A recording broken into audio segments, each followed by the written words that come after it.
بسم الله الرحمن الرحيم الحمد لله رب العالمين الرحمن الرحيم مالك يوم الدين إياك نعبد وإياك نستعين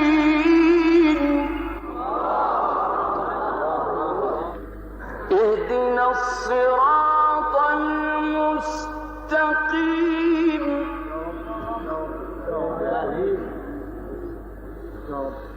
صراط الذين أنعمت عليهم غير المغضوب عليهم ولا الضالين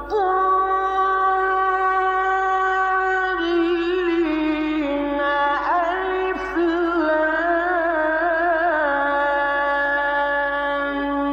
ميم. بسم الله الرحمن الرحيم. السلام عليك يا أبا عبد الله. السلام عليك يا ابن رسول الله. السلام عليك يا خيرة الله وابن خيرته. السلام عليك يا ابن أمير المؤمنين وابن سيد الوصيين.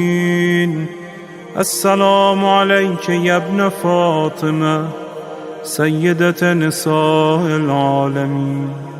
السلام عليك يا ثار الله وابن ثاره والوتر الموتور.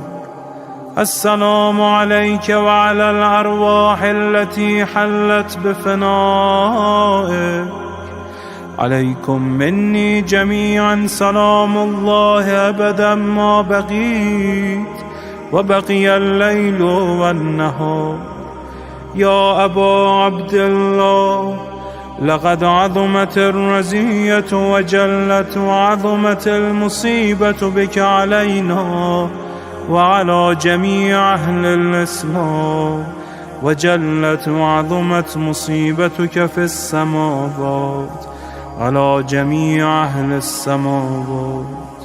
فلعن الله أمة أسست أساس الظلم والجور عليكم أهل البيت، ولعن الله أمة دفعتكم عن مقامكم وأزالتكم عن مراتبكم التي رتبكم الله فيها، ولعن الله أمة قتلتكم، ولعن الله الممهدين لهم بالتمكين من قتالكم. برئت إلى الله وإليكم منهم ومن أشياعهم وأتباعهم وأوليائهم. يا أبا عبد الله، إني سلم لمن سالمكم وحرب لمن حاربكم إلى يوم القيامة. ولعن الله آل زياد وآل مروان، ولعن الله بني أمية قاطبة، ولعن الله ابن مرجانة، ولعن الله عمر بن سعد، ولعن الله شمرا، ولعن الله أمة أسرجت وألجمت وتنقبت لقتالك. بأبي أنت وأمي لقد عظم مصائبك، فأسأل الله الذي أكرم مقامك وأكرمني بك أن يرزقني طلب ثارك مع إمام منصور من أهل بيت محمد صلى الله عليه وآله. اللهم اجعلني عندك وجيها بالحسين عليه السلام في الدنيا والآخرة. يا أبا عبد الله، إني أتقرب إلى الله وإلى رسوله وإلى أمير المؤمنين وإلى فاطمة وإلى الحسن وإليك بمبالاتك وبالبراءة ممن قاتلك ونصب لك الحرب، وبالبراءة ممن أسس أساس الظلم والجور عليكم.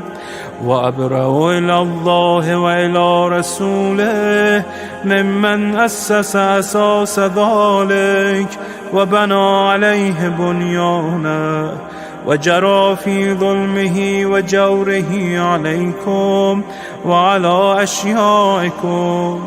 برئت إلى الله وإليكم منهم، وتقرب إلى الله ثم إليكم بمبالاتكم ومبالاة وليكم، وبالبراءة من أعدائكم والناصبين لكم الحرب، وبالبراءة من أشيائهم وأتباعهم.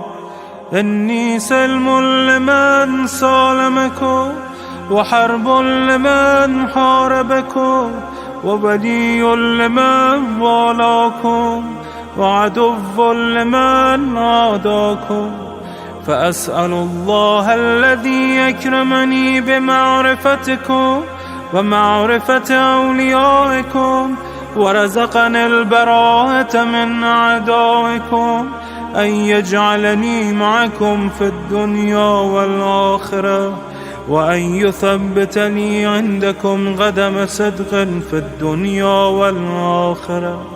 وأسأله أن يبلغني المقام المحمود لكم عند الله، وأن يرزقني طلب ثاري مع إمام هدى ظاهر ناطق بالحق منكم.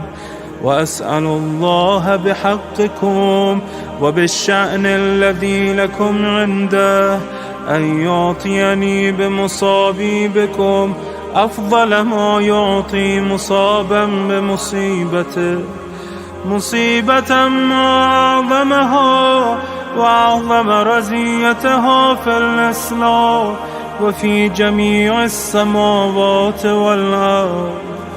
اللهم اجعلني في مقامي هذا ممن تناله منك صلوات ورحمة ومغفرة. اللهم اجعل محياي محيا محمد وآل محمد، ومماتي ممات محمد وآل محمد.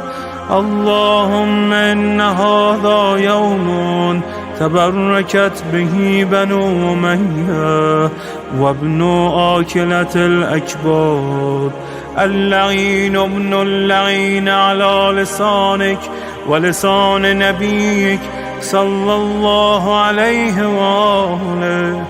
في كل موطن وموقف وقف فيه نبيك صلى الله عليه وآله. اللهم لعن أبا سفيان ومعاوية ويزيد بن معاوية، عليهم منك اللعنة أبد العابدين. وهذا يوم فرحت به آل زياد وآل مروان بقتلهم الحسين صلوات الله عليه.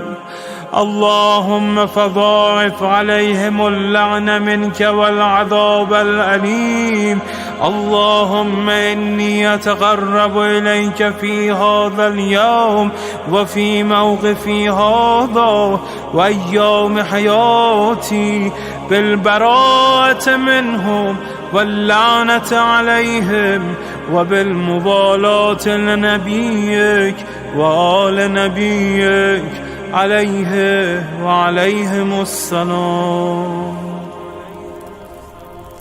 اللهم لعن أول ظالم ظلم حق محمد وآل محمد، وآخر تابع له على ذلك. اللهم العن العصابة التي جاهدت الحسين وشايعت وبايعت وتابعت على قتله. اللهم العنهم جميعا. السلام عليك يا أبا عبد الله وعلى الأرواح التي حلت بفنائك. عليك مني سلام الله أبدا ما بقيت وبقي الليل والنهار، ولا جعله الله آخر العهد مني لزيارتكم.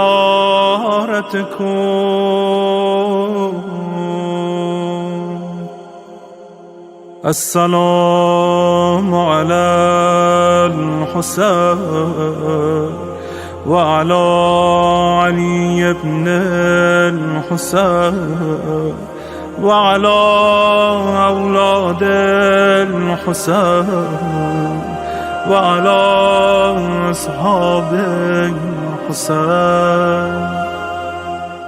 اللهم خص أنت أول ظالم باللعن مني وابدأ به أولا، ثم العن الثاني والثالث والرابع. اللهم العن يزيد خامسا، والعن عبيد الله بن زياد وابن مرجان وعمر بن سعد وشمرة وآل أبي سفيان وآل زياد وآل مروان إلى يوم القيامة. اللهم لك الحمد حمد الشاكرين لك على مصابهم. الحمد لله على عظيم رجيتي. اللهم ارزقني شفاعة الحسين يوم الورود، وثبتني قدم صدق عندك مع الحسين وأصحاب الحسين الذين بذلوا مهجهم دون الحسين عليه السلام.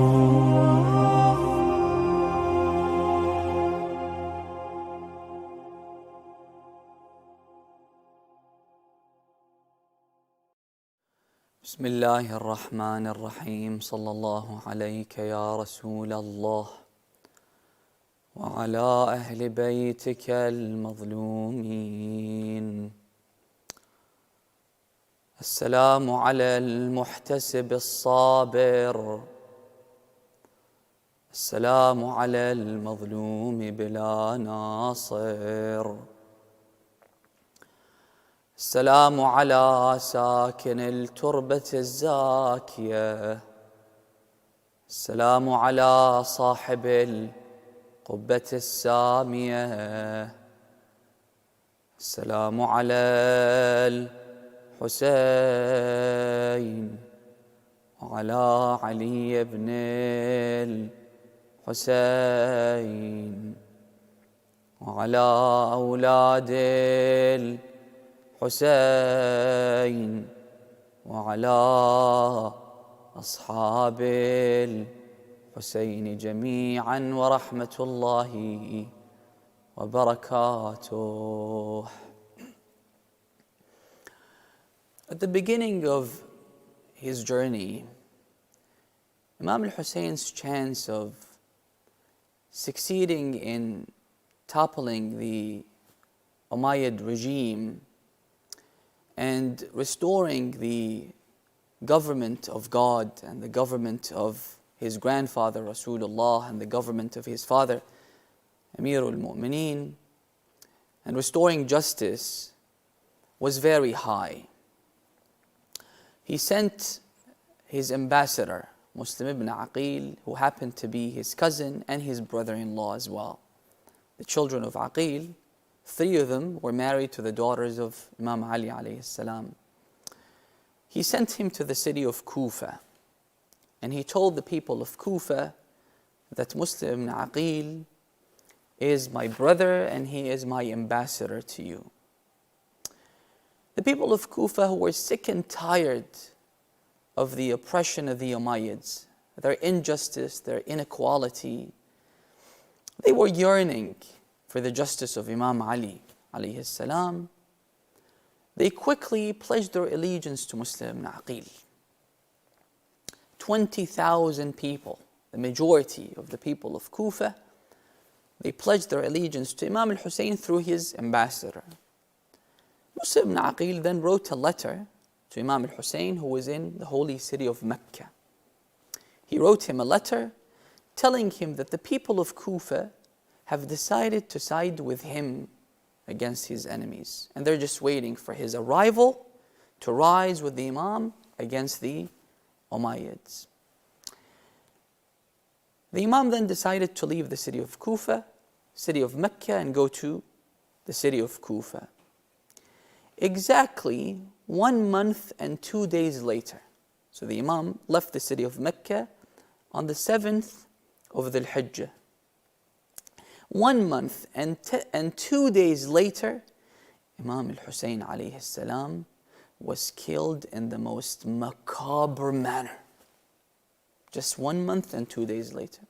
And the majority of people that gave their allegiance to Muslim, they joined the ranks of Umar ibn Sa'd and Ubaidullah ibn Ziyad and took part in the atrocity against Imam al-Hussein. How? Why? What happened? And how is that relevant to us? The miserable story of the people of Kufa, the Kufans, is a case study that is filled with insightful lessons for Shias. If we don't learn the fatal mistakes that they committed, there is a big chance that history will repeat itself and we will be following in their footsteps. Because the scary part of their story is that there are a lot of commonalities between us and them. Their heart was with the Ahlul Bayt alayhimus salam. Imam al-Hussein met with a famous poet called Al-Farazdaq. So the Imam asked Farazdaq to describe the state of affairs in the city of Kufa. Farazdaq gave a very precise description of the people, the Kufans. He said, Ya Aba Abdullah, the people of Kufa, their hearts are with you. Allah subhanahu wa ta'ala in the Quran says, وَحَبَّبَ إِلَيْكُمُ الْإِيمَانِ وَزَيَّنَهُ فِي قُلُوبِكُمْ. They tasted the justice of Imam Ali alayhi salam, and for 30 years they've been suffering from Muawiyah. So they like you.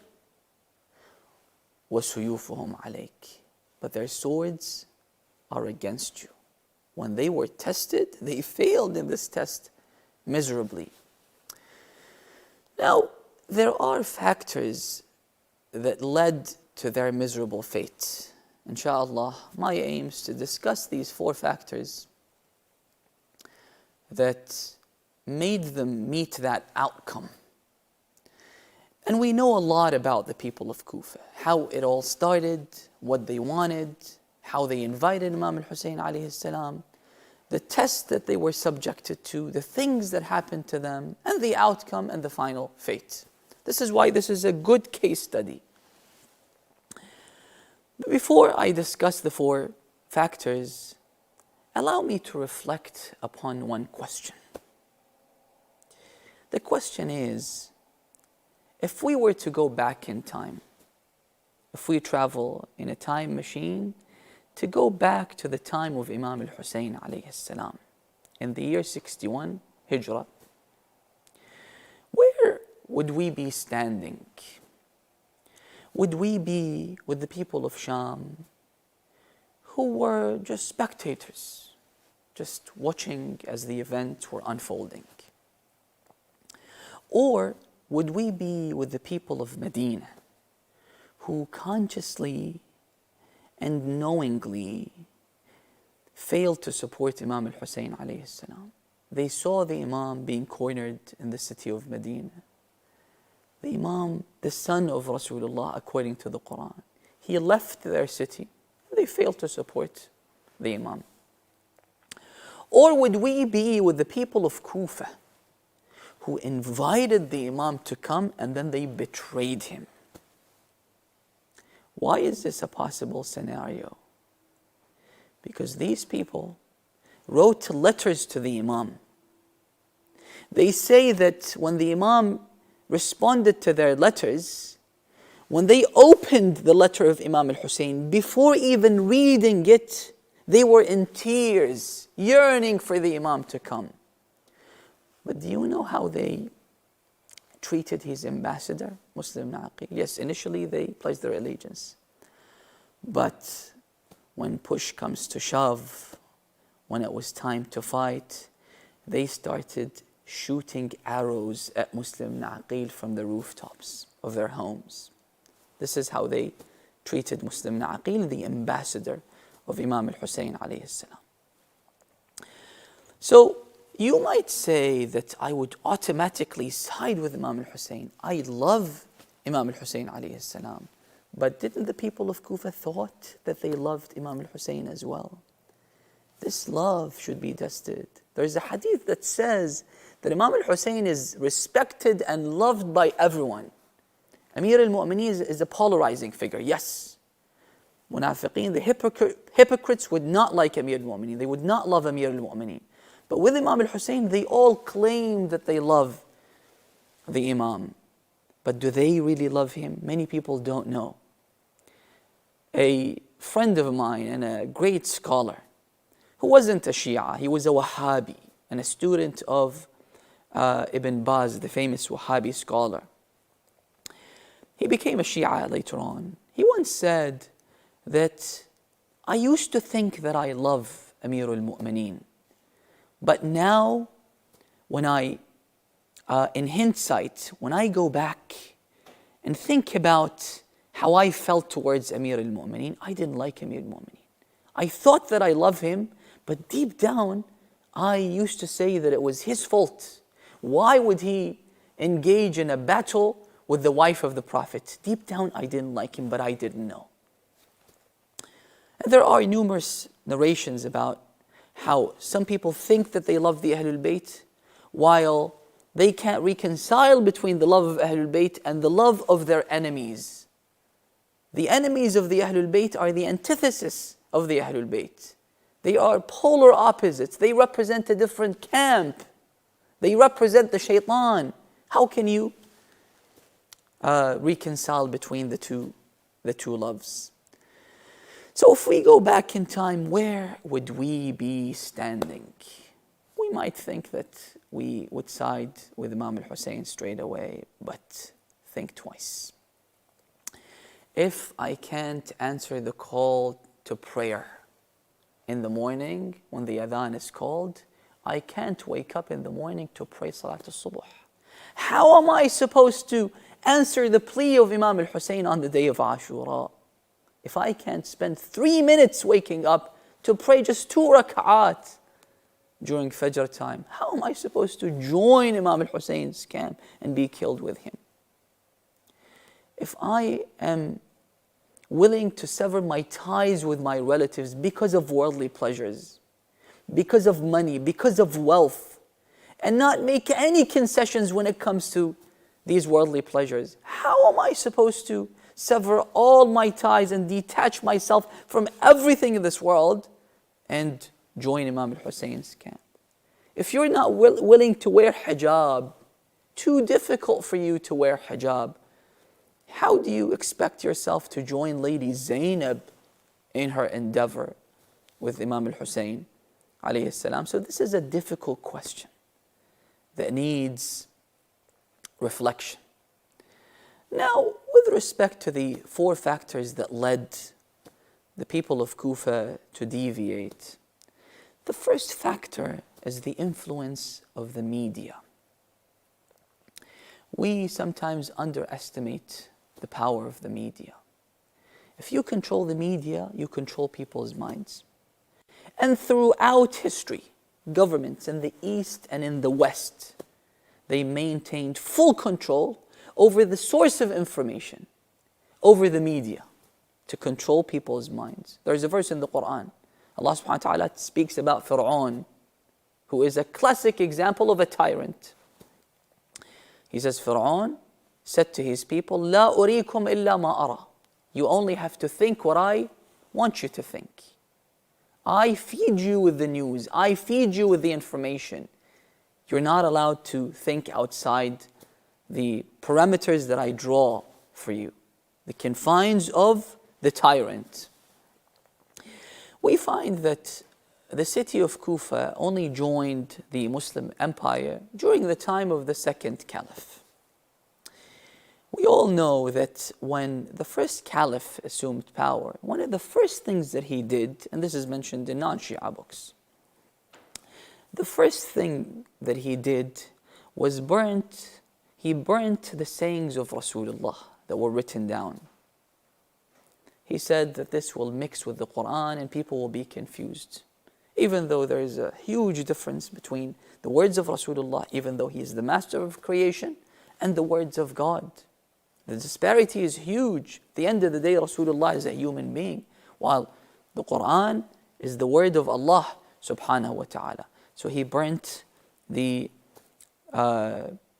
sayings of Rasulullah. And for more than 1 century, there was a ban imposed by the consecutive governments on the transmission of the hadith. No one is allowed to say قال Rasulullah.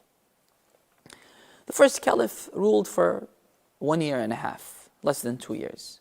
The second caliph, however, who ruled for more than 15 years, and when the city of Kufa became part of the Muslim empire, he appointed Sa'd ibn Abi Waqqas to be the governor of the city of Kufa.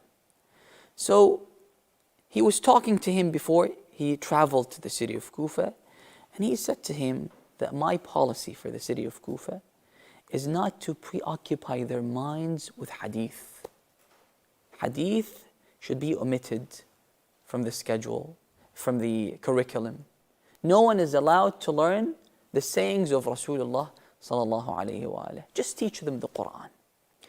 And we know that if you remove the sayings of Rasulullah sallallahu alayhi wa alayhi from the Quran will become useless. You can't take advantage of the Quran. The Quran will become ambiguous. You need to learn the Quran in light of, or you need to learn the Sunnah in light of the Quran, and learn the Sunnah in light of the Quran. The Sunnah elaborate on the Quran, explain the verses of the Quran, and plus, the main reason why there was a ban imposed on the transmission of the hadith was because there are numerous narrations, numerous sayings reported from the Prophet regarding his progeny and regarding Imam Ali alayhi salam. This is why the Umayyads, they imposed censorship. They banned the people from praising Amir al-Mu'mineen, even if it was a hadith from Rasulullah. There was a ban imposed. Not just that, they used their platforms. They used every pulpit to launch a smearing campaign against Imam Ali alayhi salam. For 80 years, on 100,000 pulpits, every speaker had to start his speech with cursing Imam Ali and had to end the speech with cursing Imam Ali. Now some Sunnis argue that this is not true. Muawiyah did not order the speakers to curse Ali ibn Abi Talib. However, the evidence is in Sahih Muslim, which is an authentic book. The ahadith in Sahih Muslim are reliable according to the Sunnis. Muawiyah comes to Sa'd ibn Abi Waqqas, who is the father of Umar ibn Sa'd, who killed Imam al-Hussein alayhi salam. He said to him that why did you abstain from cursing Ali ibn Abi Talib? So from the context, you understand that there was a policy. Everyone is ordered to curse, but Sa'd ibn Abi Waqqas wasn't following the orders. So Muawiyah says to him, why did you abstain from cursing Ali ibn Abi Talib? I want to know the reason. Sa'd, in response to Muawiyah's question, he said that Ali ibn Abi Talib had 3 things that I wish I had just one of them.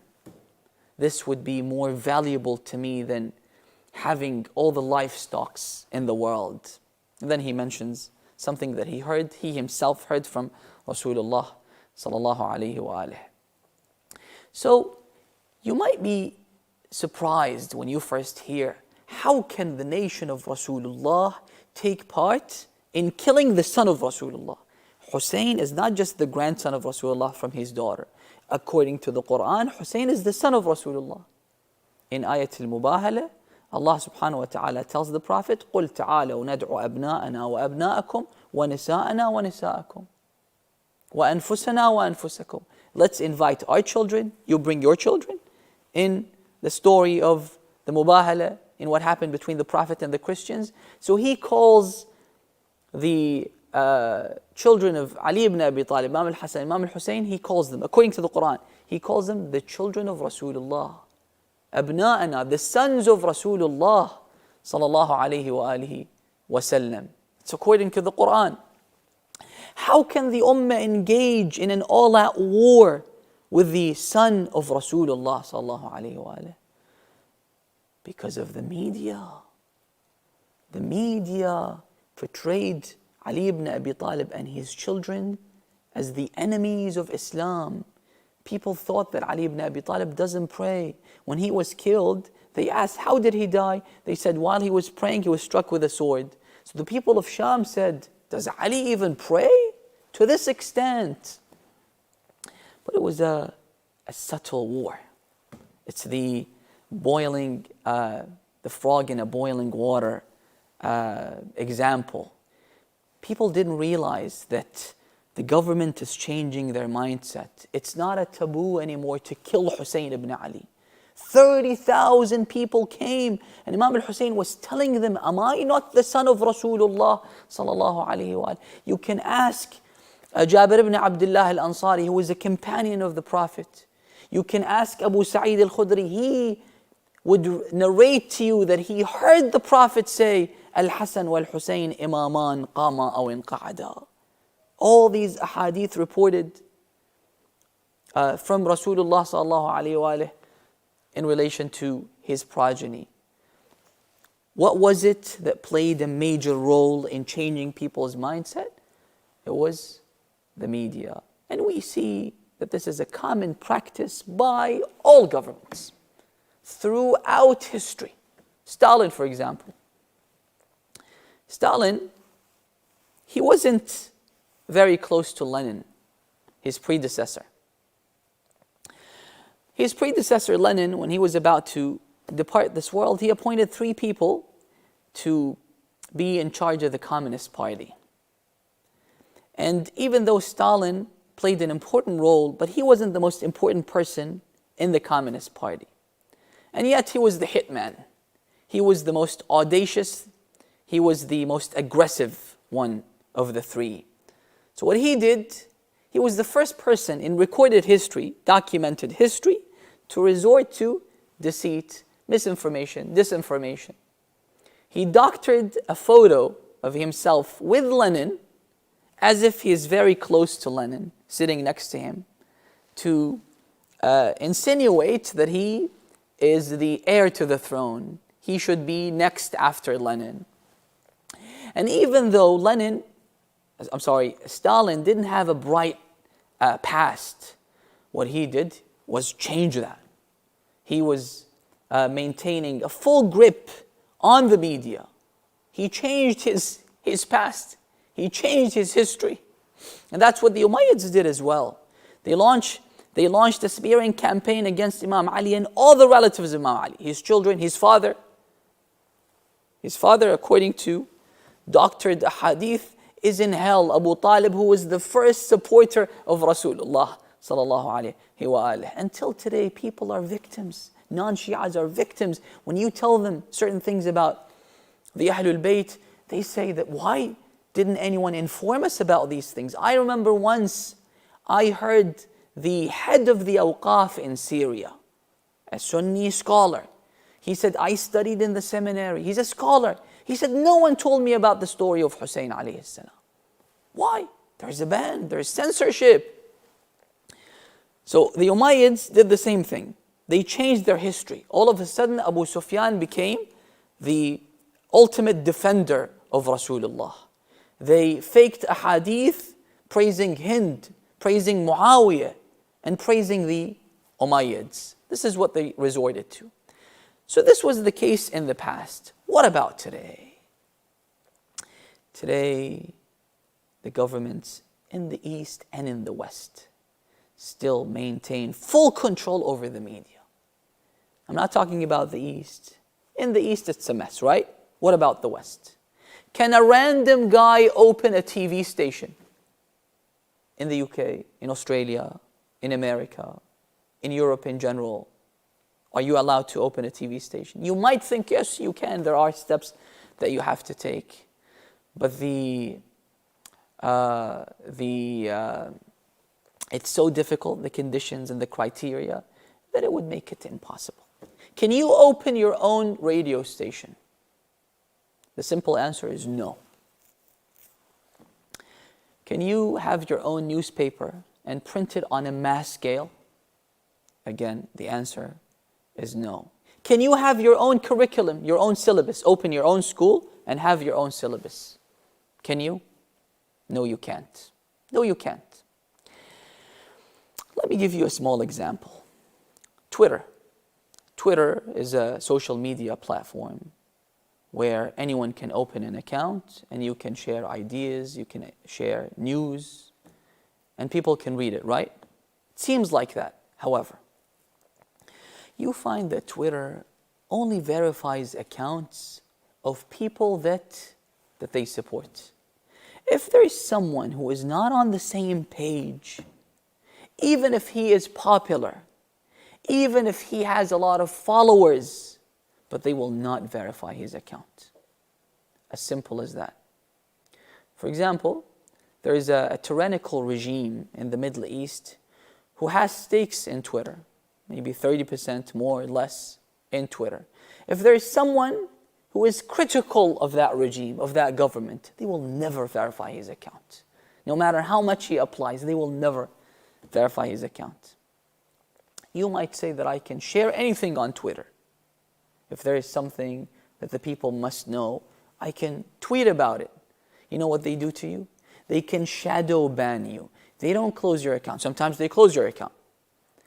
But if they don't want to close your account, they don't want to seem aggressive, what they do is they shadow ban you.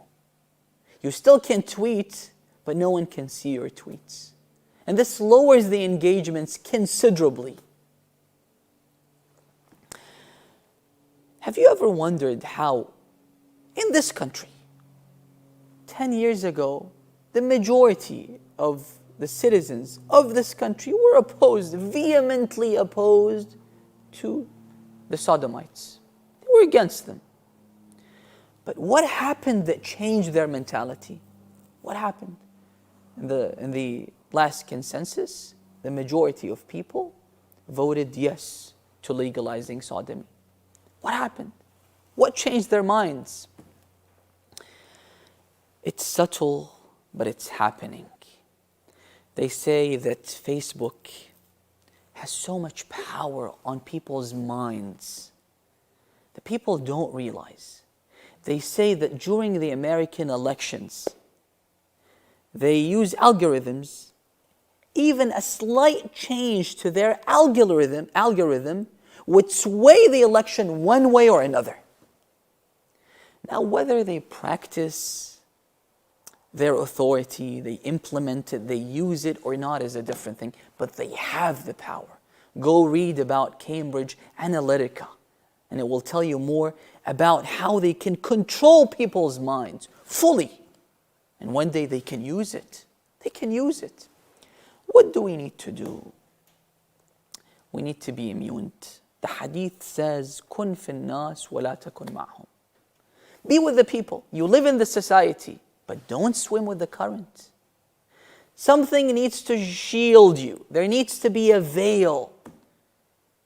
When you read something in the news, you should look at it with a critical eye. When you hear something in the news, you should take everything that you consume with a grain of salt.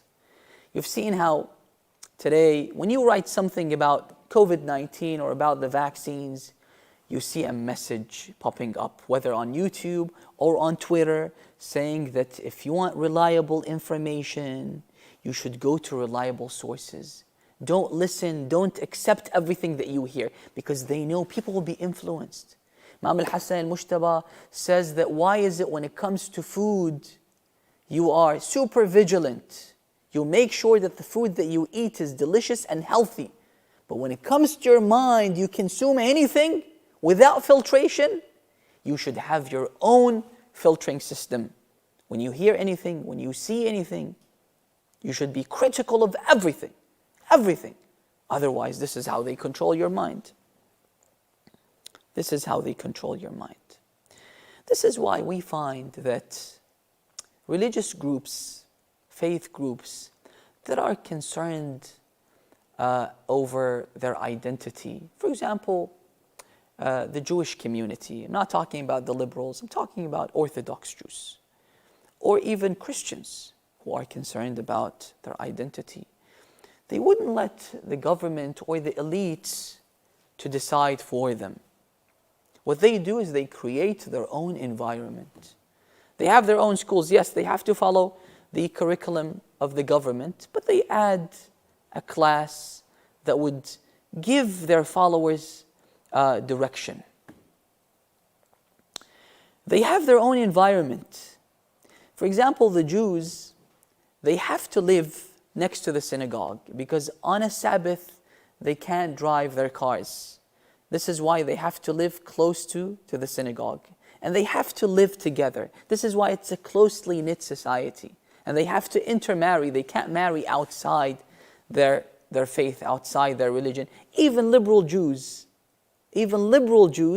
they, even if they don't practice their faith, but when it comes to marriage, they have to marry a Jew. They live together, they're closely knit. This is how they create their own environment. It's a verse in the Quran. Musa alayhi salam tells the Israelites, وَجْعَلُوا بُيُوتَكُمْ قِبْلَةً. Live close to each other. Live close to each other to have their own environment. Away from the toxic environment that can sway their opinion, that can decide for them. Now you watch a video. This is why there was an outrage, not from within the Muslim community, from other communities as well, over Netflix, because they embed the embedded message in some of their movies, and maybe most of what they produce. There's always something that would promote their ideologies, promote their ideas. So you have to shield yourself. First of all, you have to realize that we're living in a society where there's an attempt to infiltrate your mind. And then you have to take steps to shield yourself, to protect yourself, and to protect your children, and to educate yourself. Imam Ali alayhi salam says, he divides people into three groups. He says the first group are the scholars, the people that have knowledge. The second group are the wayfarers that seek knowledge, that go to the right source to educate themselves. And the third group are the people that just follow everybody else, follow the majority. This is why one of the pitfalls that the people of Kufa fell in was hashrun ma'an nasi'id, which is a phrase in Arabic, meaning swim with the current, do what everybody else is doing. The hadith says, you live in the same society, but you don't integrate. I heard a very popular rabbi, he's very influential in the United States of America. He is vehemently opposed to all the calls to fully integrate and assimilate in the society. No, I have my own identity. I need to protect my identity. Yes, you have to maintain peace, you have to respect people from other religions, but you have to protect your own identity. And your identity is now under threat. They are trying to destroy your identity. And this is something that we don't realize. So the power of the media. And the second factor was their attachment to this world. As I mentioned, sometimes it's the pleasures of this world that would separate between me and my religion, because you're too obsessed with this world. Muslim Aqil had 20,000 soldiers pledged their allegiance to him. They all had swords. They were his soldiers, right? When Ubaydullah ibn Ziyad came to the city of Kufa, he sent his soldiers and they surrounded the palace. They were so powerful. While Ubaydullah had only 500 men. Imagine, 500 against 20,000. What happened? Why did they defect? Why did they abandon Muslim Aqil? They say that the palace had 3 doors. People had access to these 3 doors. 4 doors, sorry. People had access to 3 of these doors. One door was a concealed door in the basement. People didn't have access to this door. What Ubaydullah ibn Ziyad did was he sent people that could identify the faces and could identify the relatives of those people who came with Muslim Aqil. They came and they said that the ruler, the new governor, is saying that anyone that joins Muslim Aqil, we will suspend his monthly allowance. We will suspend his Centrelink payment. So, history tells us that mothers used to come to their children, to their sons that were in the army of Muslim Aqil. They would say that this will result in our allowance being cut. So just leave. The mothers would discourage their children from staying with Muslim Aqil. The wives would come to their husbands and say, just leave Muslim Aqil. 20,000 people is a big number. You can leave. So this is how they all scattered. Why? Because of their love for money. Because of their love for wealth. This is why Amir al-Mu'mineen says, حُبُّ الدُّنْيَا رَأْسُ كُلِّ خَطِيئَةٍ. The love of this dunya, the pleasures of this dunya is the source for every sin. For every sin. This is why if you feel that your wealth, your accumulation of money is affecting your religion, you go to sleep late at night because you're checking all the graphs, checking the market. Excuse me. You wake up in the morning, the first thing that you check is the market. You've invested your money everywhere. You have to check it. You spend a few hours every day to check the market. And this is why you don't wake up for Salat al-Fajr. Or you wake up late for Salat al-Fajr. There's a hadith that says, if you pray on time, set your alarm to wake up before the adhan. Take wudu and then pray on time. Immediately after you hear the adhan, pray Salat al-Fajr. The hadith says that this salat will be witnessed by the angels of the night and the angels of the day.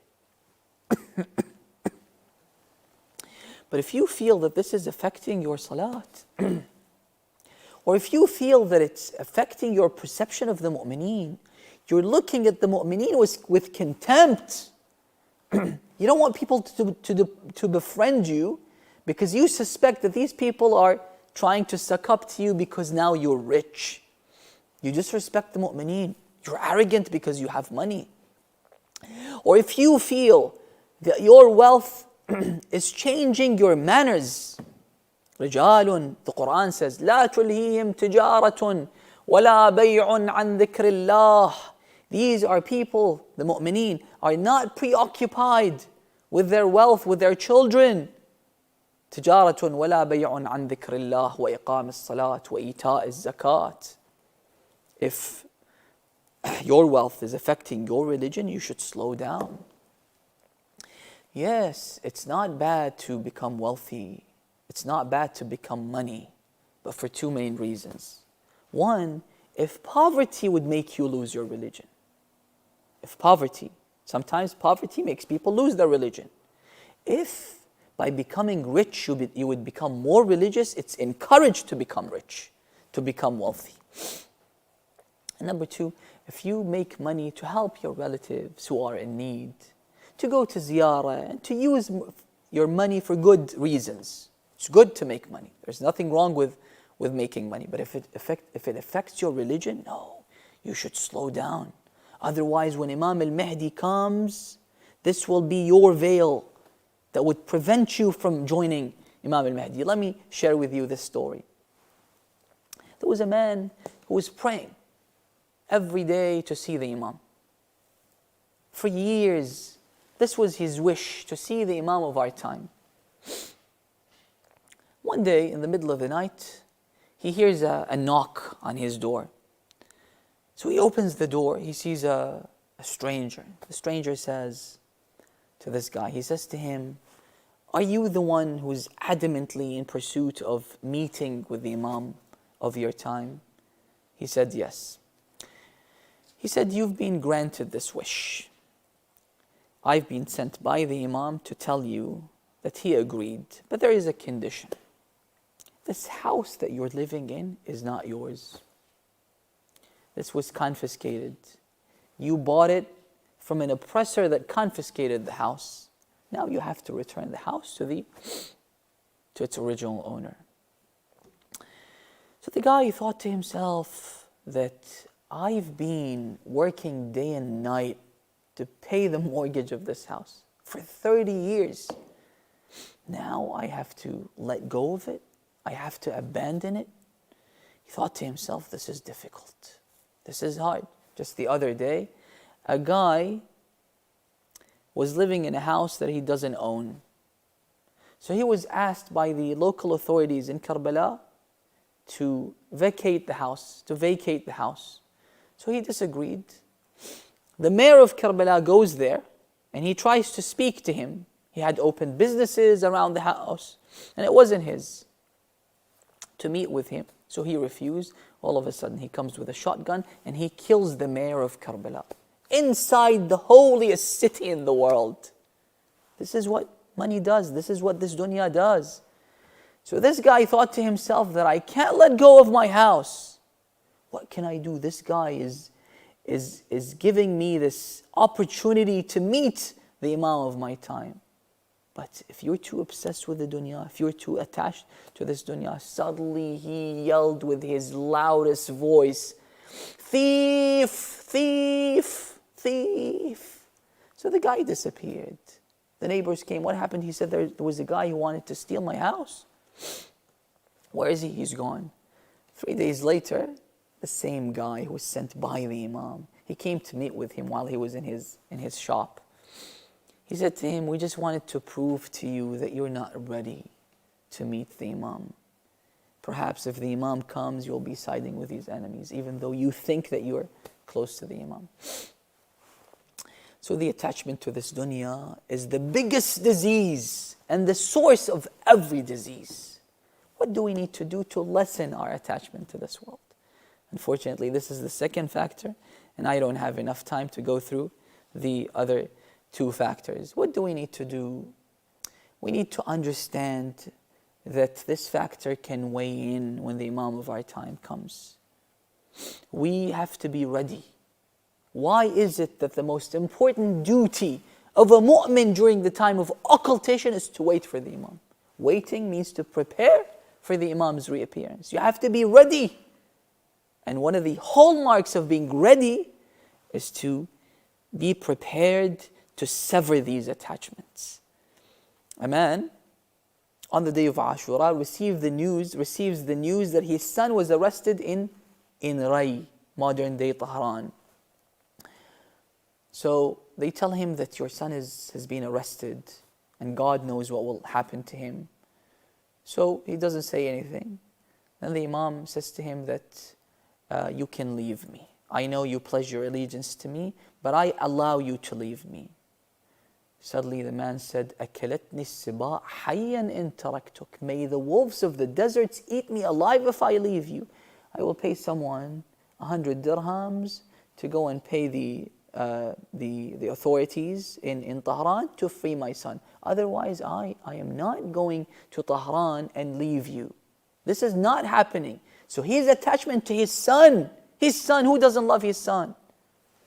But when it comes to choosing between your religion, between your imam, you should favor your religion, you should favor your imam over anything and everything. We all have attachments. We all have attachments, without a doubt. A man comes to Imam Sadiq, he says to him, Ya ibn Rasulullah, I am too attached to this world, too attached to the pleasures of this world. Money, woman, other pleasures, these things are very appealing. The Imam said to him, if you ever felt too obsessed with this dunya, فَتَذَكَّرْ عَيْشَ رَسُولِ اللَّهِ, you should remind yourself of the lifestyle of Rasulullah, the master of creation. With one prayer, he could have become the wealthiest and the most important king in history. Allah subhanahu wa ta'ala told him, if you want, I can turn this valley, Mecca, into solid gold. And this will not lessen your status in the eyes of Allah subhanahu wa ta'ala. But he refused. How did the Prophet eat? A man asks Imam Sadiq, he said, did the Prophet ever become full from eating fresh bread? He said, the Prophet never became full eating from barley bread, which is harsh. The barley bread of the time was very harsh. It wasn't really tasty. He never became full in his entire lifetime. تذكر عيش رسول الله. And also remind yourself that you will be leaving everything behind. I'll conclude with this short story. Prophet David, he meets with Prophet Daniel. Daniel was living in reclusivity in a mountain near a cave. He goes to meet with him. So David says to him that, your lifestyle is a bit strange. Don't you like to attain the pleasures, to satisfy your desires? Do you ever satisfy your desires, your pleasures? He said, no. He said, but don't you feel like satisfying your desires? He said, yes, sometimes. I'm a human being at the end of the day. He said, what do? He said, whenever I feel that strong desire to satisfy my desires, I would go inside this cave. He said, what's in the cave? He said, let's go together. So they go inside the cave, they find a skeleton, a skull and human remains. Next to the skeleton was a letter, an inscription written perhaps on a rock or on a goat's skin. He said, read it. So he read what was in the letter. The letter said that you see my remains here. I was the king of the kings of the time. I owned 3,000 palaces. He ruled over the world apparently. He had 3,000 palaces. Humans are greedy. The hadith says that if you even had a whole mountain of gold, you would want to have another mountain of gold. The classic example is Jeff Bezos. He would probably be the first trillionaire, and he's still greedy for more. I had 3,000 palaces, and I had 3,000 wives. 3,000 wives that were all virgin when I married them. And I lived for 3,000 years. And now, as my death time approaches, I am writing this letter. Everything came to an end. Everything is gone. Gone. This is why Imam al-Hussein kept reminding them. He met with Umar ibn Sa'd, perhaps on the eve of Ashura. Ya Umar ibn Sa'd, don't you know me? I am the son of Rasulullah. You will die, O Umar ibn Sa'd. And let me remind you, if you kill me, you will only be spending few days after my death.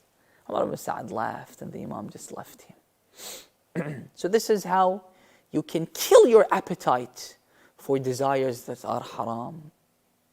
اذكروا هادم اللذات. Remind yourself of death, your appetite, your desire to increase your wealth and to accumulate more money that you can spend, more than your need.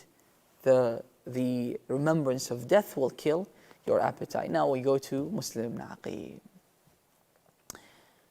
Muslim ibn Aqil led the congregational prayer in the Grand Mosque of Kufa. Only a handful of people were praying behind him when he started his prayers. Why? Because Ubaydullah ibn Ziyad had become more powerful, and he was instigating fear in the hearts of the people, and he was telling them that anyone that joins Muslim ibn Aqil will suspend his monthly allowance, and anyone that doesn't join him will receive prizes from us. So when Muslim ibn Aqil finished his Isha prayer, he looked and he saw no one praying behind him. 20,000 all gone. He was all alone. Muslim ibn Aqil could have fled the scene, but he came for a holy task and he had to finish and accomplish his task. So he remained. He began roaming around in the city of Kufa, in the narrow alleys of the city, until it was dark and he was tired. So he stopped near the house of a lady to rest. The lady who was waiting for her son, his name was Bilal. The lady's name is Tawa. She was waiting for her son to come, so she opened the door and she saw a stranger waiting outside the house. So she thought maybe he's waiting for someone. She went inside the house, came back again, he's still there. She said, "Do you need help? Do you need anything?" He said to her, "Yes, I'm thirsty." So she brings him water. He drinks from the water. She goes inside again, comes out, and the guy is still waiting outside the house. She said to him that it's not appropriate for someone like you to stand at the door of someone, of the house of strangers. Why don't you go back to your family? Don't you have a house? He said, "No, I don't have a house. I don't have family in this town." She said, "But where are you from?" He said, "I'm from the city of Medina." "Medina? Who are you?" He said, "I am Muslim ibn Aqil." She said, "You are the nephew of Ali ibn Abi Talib, who was once the emperor of the Muslim world, ruling from the city of Kufa? You are the ambassador of Hussein, the son of Rasulullah, and you have no place to go?" He said, "No." She said, "Please come inside my house." There was a bounty. Ubaydullah ibn Ziyad had said, "Anyone that gives me the news of the whereabouts of Muslim, I will handsomely give him gold and silver." This is why he sought refuge in the house of Tawa. He was staying at the room of the guests, so to speak. All of a sudden, her son comes. Her son comes and he sees his mother going inside the room where usually guests stay. So he tells his mother, "Do we have a guest?" Thinking that it was a woman, one of the friends of his mother. She said, "No, I just have some work to do inside the room." But he grew more suspicious because she took food to that room. He said, "Who is inside the room?" She said, No one." He insisted, "There's someone inside the room. I'll go to see who's inside the room." She said, "Look, I'll tell you, but I ask you in the name of God. I ask you in the name of Rasulullah. I ask you in the name of whomever you believe in. Say Wallah, you won't tell anyone." He said, "Wallah, I won't tell anyone." She said, "Our guest is Muslim Aqil." But the son of hers wasn't like her. His eyes were set on the prize. He'll give me gold, he will give me silver. Muslim Aqil spent the night praying and worshipping Allah subhanahu wa ta'ala. He didn't even eat from the food that she gave him. He took a nap.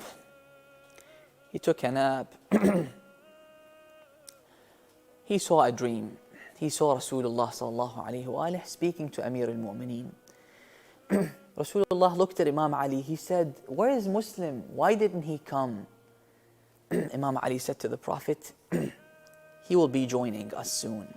And then Imam Ali looked at Muslim and he said to him, "Al-ajal, al-ajal, hurry up. We're waiting for you. Your uncle Hamza is waiting for you. Rasulullah is waiting for you." Muslim wakes up and he now knows that he will be dying soon. He spends the night praying with Fajr prayer. Taw'a's son, Bilal, goes to the palace of Ubaidullah and he says to them that, "I want to see the Emir." Why? I have important piece of information that I want to share with him. He goes to see Ubaidullah. He says to him that Muslim ibn Aqil is in our house. They kick him out of the house. They didn't give him the prize. He lost both worlds.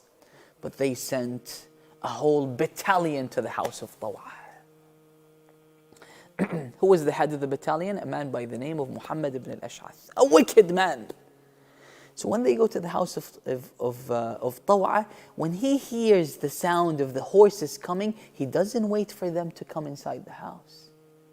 No, this man is a man of chivalry. He wouldn't let strangers to come inside the house of this lady that gave him refuge in her house. So he wears his armor, he takes his sword, he wears the helmet, and he leaves the house of Taw'a. And he starts to fight courageously, with bravery.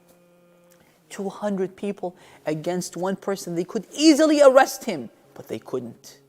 History tells us that he used to hold the soldier from his legs and throw him on the rooftop. This is how strong he was. So when they couldn't arrest him, Muhammad ibn al-Ash'ath sends a man to Ubaidullah asking for backup. Ubaidullah said, 200 against a single person. Muhammad ibn al-Ash'ath replies by saying, "You think that you sent me to a shopkeeper in the city of Kufa? This is one of the swords of Ali ibn Abi Talib. This is the nephew of the Lion of God. Send more soldiers." So he sent 500 people. They used to shoot him with arrows. They used to add fire to the arrows and shoot him with their arrows. From every corner, he was surrounded in the alleys of Kufa. But when they couldn't arrest him, they resorted to deceit. They dug a pit in the ground. They covered it with grass and shrubs. And they forced him to come to this area until he fell in that pit. When he fell in that pit, they struck him with the sword on his upper lip. He was injured. He was wounded. So they arrest him, they handcuff him, they put him on the mule, and they take him to the palace of Ubaidullah. When he enters inside the palace, he looks to his right, he finds containers of water.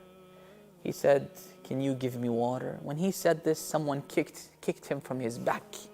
He fell on his face. Imagine, he's handcuffed, he falls on his face. He was already bleeding now. Blood is coming out of his nose, his mouth, his eyes, and everywhere in his forehead. Then someone brings a container and he wants to give him a little bit of water. When he tries to drink from the water is filled with blood.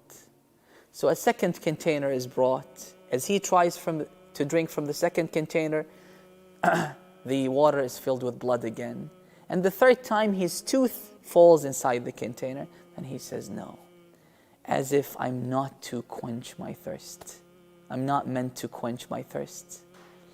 Something in common between him and Imam al-Hussein and his companions on the day of Ashura. Maybe this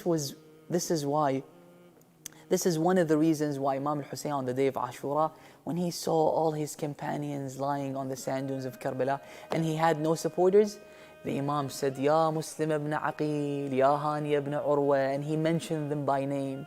So he even mentioned Muslim ibn Aqil as if he took part in the battle in Karbala.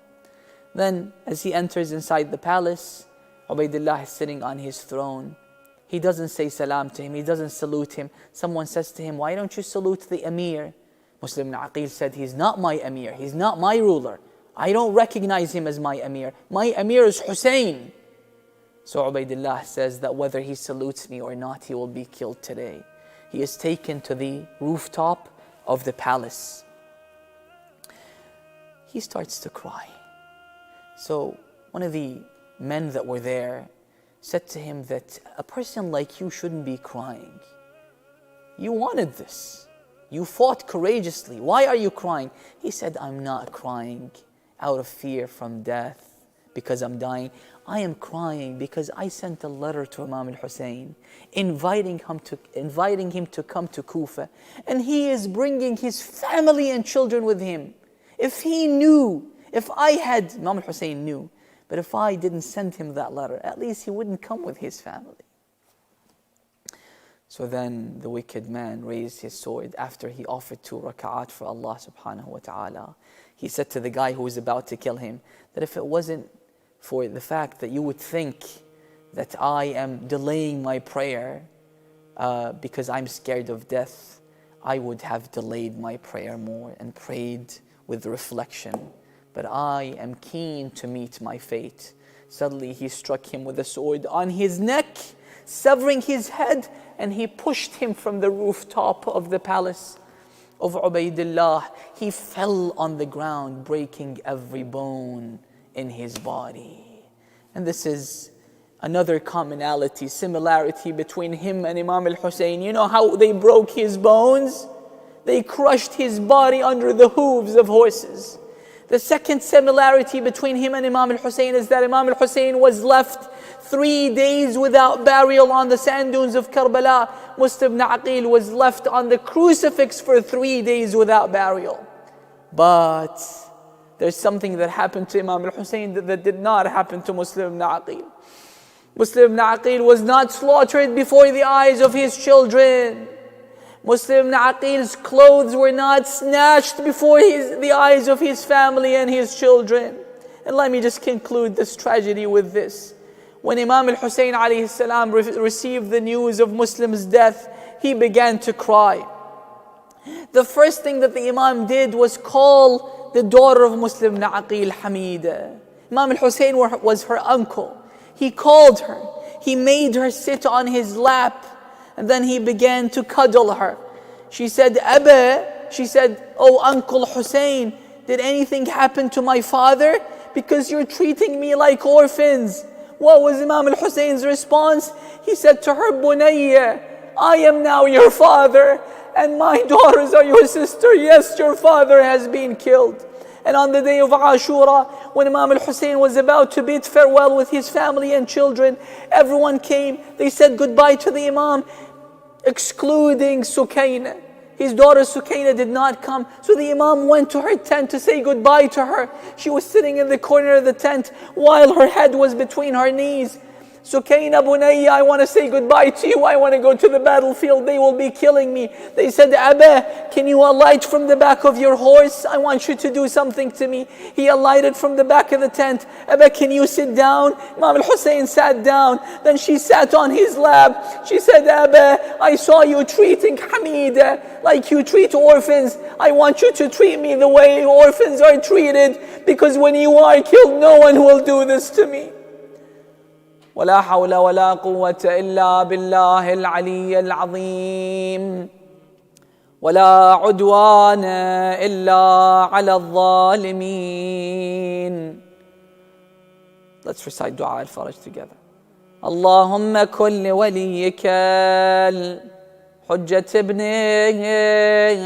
الحسن صلواتك عليه وعلى آبائه في هذه الساعة وفي كل ساعة وليا وحافظا وقائدا وناصرا ودليلا وعينا حتى تسكنه أرضك طوعا وتمتعه فيها طويلا برحمتك يا أرحم الراحمين.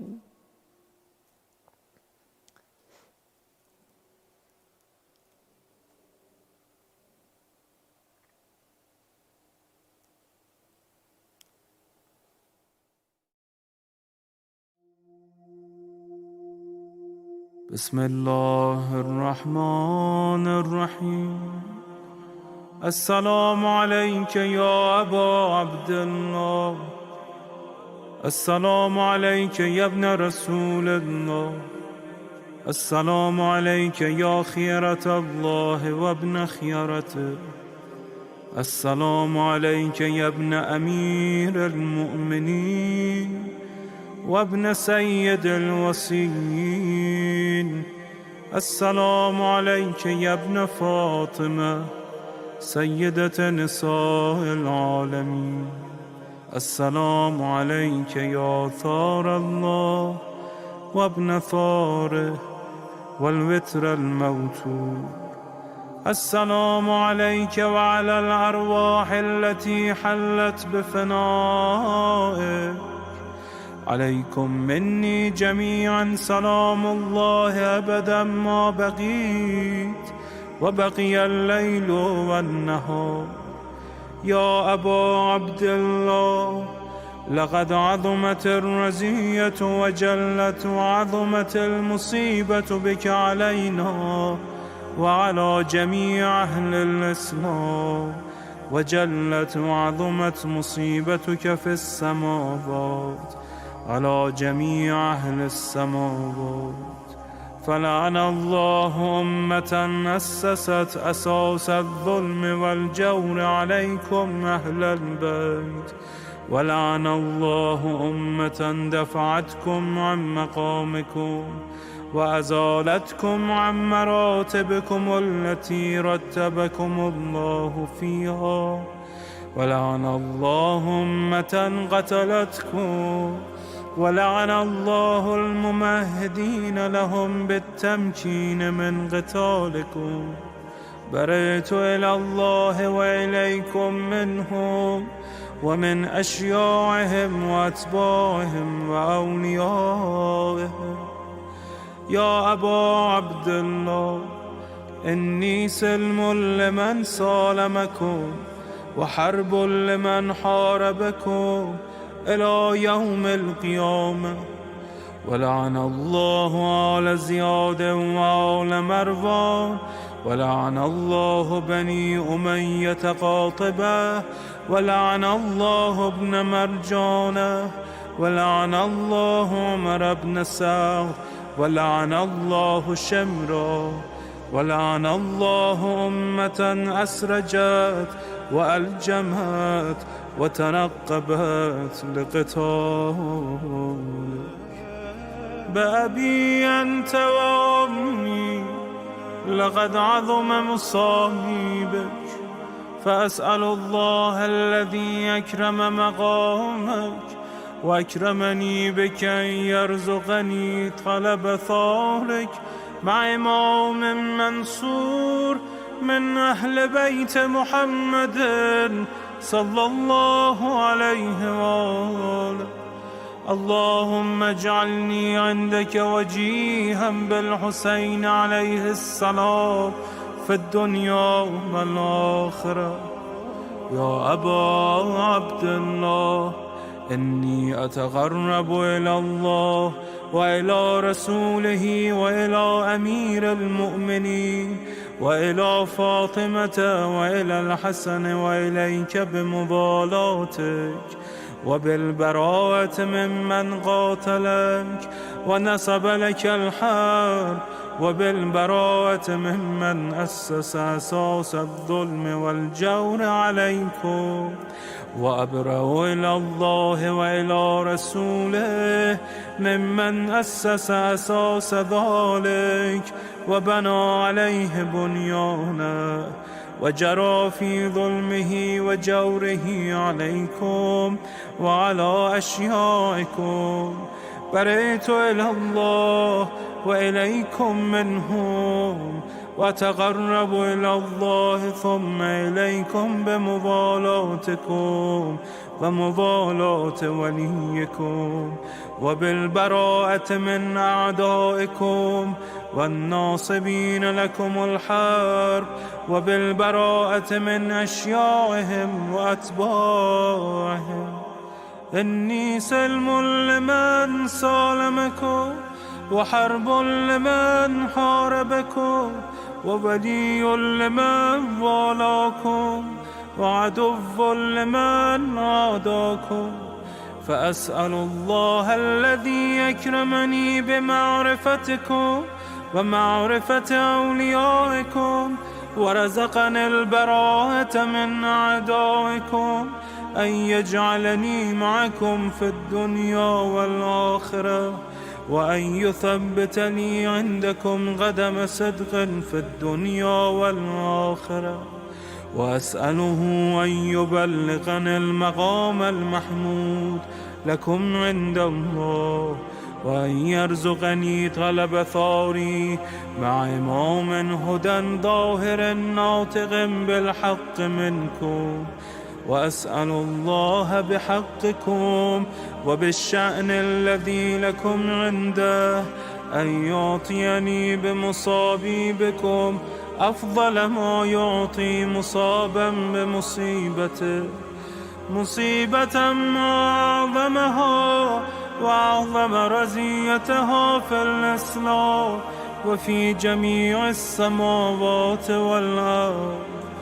اللهم اجعلني في مقامي هذا ممن تناله منك صلوات ورحمة ومغفرة. اللهم اجعل محياي محيا محمد وآل محمد ومماتي ممات محمد وآل محمد. اللهم إن هذا يوم تبركت به بنو أمية وابن آكلة الأكباد، اللعين ابن اللعين على لسانك ولسان نبيك صلى الله عليه وآله. في كل موطن وموقف وقف فيه نبيك صلى الله عليه وآله. اللهم لعن أبا سفيان ومعاوية ويزيد بن معاوية عليهم منك اللعنة أبد الآبدين. وهذا يوم فرحت به آل زياد وآل مروان بقتلهم الحسين صلوات الله عليه. اللهم فضاعف عليهم اللعن منك والعذاب الأليم. اللهم إني أتقرب إليك في هذا اليوم وفي موقفي هذا وأيام حياتي بالبراءة منهم واللعنة عليهم وبالموالاة لنبيك وآل نبيك عليه وعليهم السلام. اللهم لعن أول ظالم ظلم حق محمد وآل محمد وآخر تابع له على ذلك. اللهم لعن العصابة التي جاهدت الحسين وشايعت وبايعت وتابعت على قتله. اللهم لعنهم جميعا.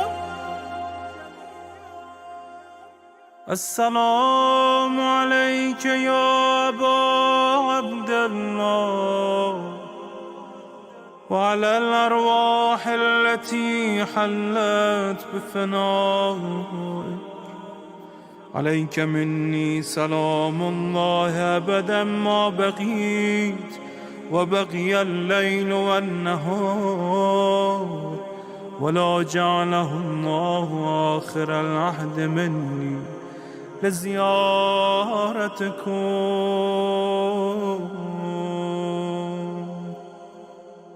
السلام على الحسين وعلى علي بن الحسين وعلى أولاد الحسين وعلى أصحاب الحسين.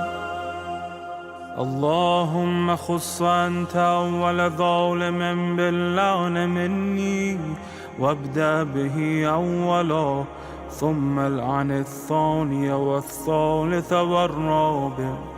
اللهم العن يزيد خامسا، والعن عبيد الله بن زياد وابن مرجان وعمر بن سعد وشمرة وآل أبي سفيان وآل زياد وآل مروان إلى يوم القيامة. اللهم لك الحمد حمد الشاكرين لك على مصابهم. الحمد لله على عظيم رزيتي. اللهم ارزقني شفاعة الحسين يوم الورود، وثبتني قدم صدق عندك مع الحسين وأصحاب الحسين الذين بذلوا مهجهم دون الحسين عليه السلام.